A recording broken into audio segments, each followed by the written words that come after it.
everyone, I'm Alex and I'm the hands behind Lovecraft Crochet. My plushies are for the anxious, depressed, autistic, and neurodivergent. Small enough to travel in a purse, backpack, diaper bag, or even your pocket. You can check out my Facebook page or TikTok to see what patterns are available and stay tuned for the new ones coming out. I also make hats, scarves, blankets, and dice bags for the tabletop gamer or dice goblin in your life. Feel free to order through the page, TikTok DMs, or via email at love.craft.crochet@gmail.com. Now, on to the segment. Due to the graphic and disturbing nature of the crimes discussed, listener discretion is advised. Retrostatic Radio presents Killing 15 Minutes. Hello and welcome to Killing 15 Minutes, where you get your true crime fix in 15 minutes or less, or your podcast is free. I'm your writer, Sam Rossi, and shortly I'll be handing over a rough draft of a script to my brother, AJ, who hasn't read it, who's most likely has no idea what we're talking about. This should be fun. Good luck, bro. You gotta be popular. Thanks, Sam. It was the early hours of August 26, 1988. James Plantz was coming home from his supervisor position of the press room at the Daily Oklahoman. Oklahoman? Oklahoma. Is that really what they are? That's the name of the newspaper. Okay. Not to be to be fair, I wouldn't know what else, because Oklahomian doesn't sound right, and Ike just sound... Oklahoma? Oklahoma sounds amazing, actually. Okay. The devout father entered his home to two young men with baseball bats. While his wife and child slept, he was beaten unconscious. The two youth loaded Plantz's body into his own truck and drove to a secluded area northeast of Oklahoma City, Oklahoma. There, they doused the still-living Plantz and the truck in gasoline, setting them ablaze before driving off. Don't I just always have the funniest thing to say before the horrible things happen? Yep. On August 28th, Marilyn Plants, 27, was arrested on murder. Investigators believe the insurance payout to be the motive. They also inferred that she must have hired someone to kill her husband. William Clifford Bryson, 18, was arrested the following day on charges of conspiracy to commit murder for hire. Is commit murder for hire the official thing for it, or is it conspiracy to commit murder, comma, and you were saying for hire? No, it is the entire thing, because it was kind of like hiring a hitman. So you could be, whether you're actually the one who pulled the trigger, it's a conspiracy to hire someone to commit murder. Okay, so they could pretty much link him to the murder, but not directly holding a baseball bat, hypothetically. Hypothetically. While in the holding cell, he tried to hang himself with his shoelaces. I don't know why. I'm sorry, you're 18, someone paid you to kill someone. Hypothetically.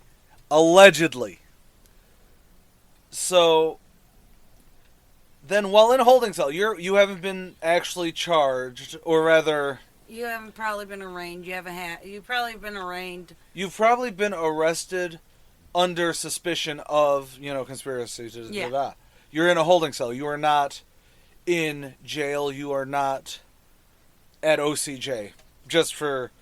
You are not at county lockup. You are in a holding cell, either awaiting trial or awaiting arraignment, most likely. Or stuff like that. Yeah. So then this 18-year-old kid's like, I gotta hang myself with my shoelaces. Worked for Aaron Hernandez. He also had a lot of issues. This is true. Alright, continue reading. I'm sorry, you're right. After trying and failing to hang himself, he was treated and then returned to jail. Clinton Eugene McKimble, 18, was the final conspirator arrested on the same day as Bryson. The next day, the party of three were charged with murder. Prosecutors declared that they were going for the death penalty on all three. Police stated that Plantz hired her teenage lover and his friend to kill her husband. Poof! $319,000 is what she wanted from it? As in, she was going to... I'm assuming the insurance payout was like $319,000. Yes. Okay. On October 20th, a plea deal was agreed on for McKimble, who testified that Plantz had given them her son's baseball bats, telling them to set him ablaze, and it was all her idea. He received life imprisonment for murder. In videotaped testimony, Bryson explained how him and an accomplice beat James Plant. Bryson said, "I didn't have no specifics why I killed him. All I wanted..." Did he sound this, backwaters? Because the way you have this written out is, "I didn't have no specific why I killed him. All I was thinking while I was beating him was all the times she came up to me with a black eye and crying. I didn't like that." That's the quote. Okay. He also told them that he loved Marilyn, and that she told him that James would kill her and himself if they ever divorced. Marilyn Plants maintained that she had nothing to do with the murder and that had a, air quote, perfect marriage. Marilyn was a homemaker, a Sunday school teacher, and a mother of 2. Wow. Trial started on March 1989 and didn't take long to get the guilty phase out. In less than 3 hours, jurors found the pair guilty of the murder of James Plants, of conspiracy for murder, of recruiting others to help, and with arson. The following day, it took the jury 5 hours before deciding on the death penalty for murder. 100 years for recruiting others, 10 years for conspiracy, and 15 years for arson. Had there been a rare tree where they burned him, they probably would have gotten some arbor shit done too. Yep. After 12 years, on July 15th, 2000, Bryson was executed by a needle in his arm. Marilyn was executed on May 1st, 2001 by lethal injection also. She was the second woman executed since statehood of Oklahoma in 1907. So, that's a quick one, a nice one, a simple one. Well, I figure after 2 long ones, we should have a shorty. So, I have a couple talking points that I would like to know from you. Okay. One, where do you think that she met an 18-year-old, given that she was 27 at the time? Church. You think it was through the church? Or is that what it said and you just didn't add it into the thing? I assume church. I mean, I would assume so too. Secondly, do you think she, according to you, or at least that, she maintained that she had nothing to do with it? Yes. Did that continue after, Yes, she like, still right up until execution date? She maintained that she had nothing to do with it. I'm assuming the evidence showed otherwise. The evidence showed otherwise, basically. I think, if I remember correctly, it was an open and shut case. It sounds like an open and shut case. I mean, we've covered some weird stuff and, everything like that, but it seems like a fairly open and shut case. Plus, I'm pretty sure that if you're going to get beaten, you're going to be making noises. How did that, how did it not wake up her and the 2 kids? Well, I could see one of the kids not waking up. Right. I could see, because you had some heavy sleepers that happened. So, but, that's 3 people not waking up. The odds of that are very slim. Not impossible, but... Well, then what would you suggest? She drugged the kids so they'd go to bed?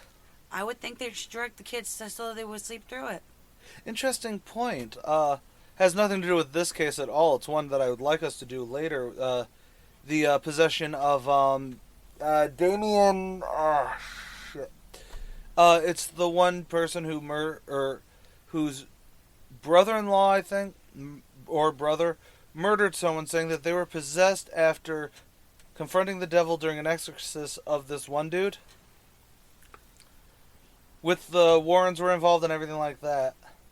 And the only reason I bring this up is, we actually more recently, at least according to the Charles Jr. or Carl Jr., whatever the hell his name was, I was listening to it on Casual Criminalist.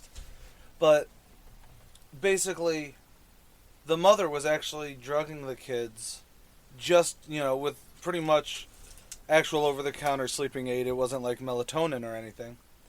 But that would have actually caused a lot of the issues as well as other things. So do you think that was a thing in the 80s? Drugging your kids to sleep? I mean, it also happened in the 90s with NyQuil. 90s in the NyQuil. It's why we so articulate. Yep. Benadryl. Fair enough, but I think that would have been something to like. Had they found that out, I think that would have shown up a bit more in your research. I probably not saying you didn't. But I don't think you could have overlooked it if one or two sites stated it, but it sounds like that would be something that would be part of anyone's summary of it. Yeah. You know what I mean?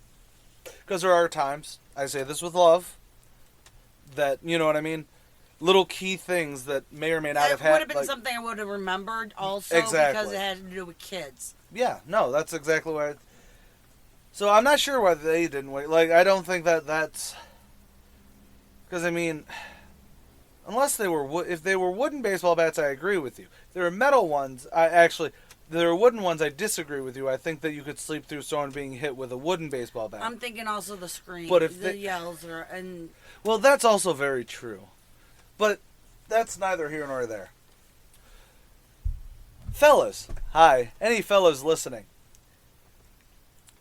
If she says, kill my husband, I understand you're young, dumb, and full of really poor choices. But don't kill her husband. Now, hypothetically, you and her husband get into a fight, you know, because he's beating her and you know this and you confront him and then there's, you know, heated things and he dies in that confrontation. That's different than if she flashes you her tits and goes, kill my husband. Don't just be like, haha, boobs, okay. Is that how you're ending this? Oh, fucking apparently so. I got nothing to say on this case. Okay. Close out then. I'm AJ Carey. I'm Sam Rossi. Later, y'all! Killing 15 Minutes is hosted by Arthur Carey, with scripts written and researched by Sam Rossi. If you like this episode or want to stay updated on this series, consider following Killing 15 Minutes on Patreon or Retrostatic Radio on all major social media platforms. Good night and God bless. You're watching Retrostatic Radio. Wheel of Random is turn, turn, turn. Tell us the 15 minutes we shall learn. I'm Sam Rossi, writer and co-host of Randomly 15 Minutes, where the Wheel of Randomness gives me the topic and I write about it. I'm Megan Klodnicki, and I'm the host of Randomly 15 Minutes. I cold read what Sam writes and learn in real time about a random topic. You can find us on all major podcast platforms and YouTube. Follow us on Facebook at Randomly 15 Minutes to get more random facts.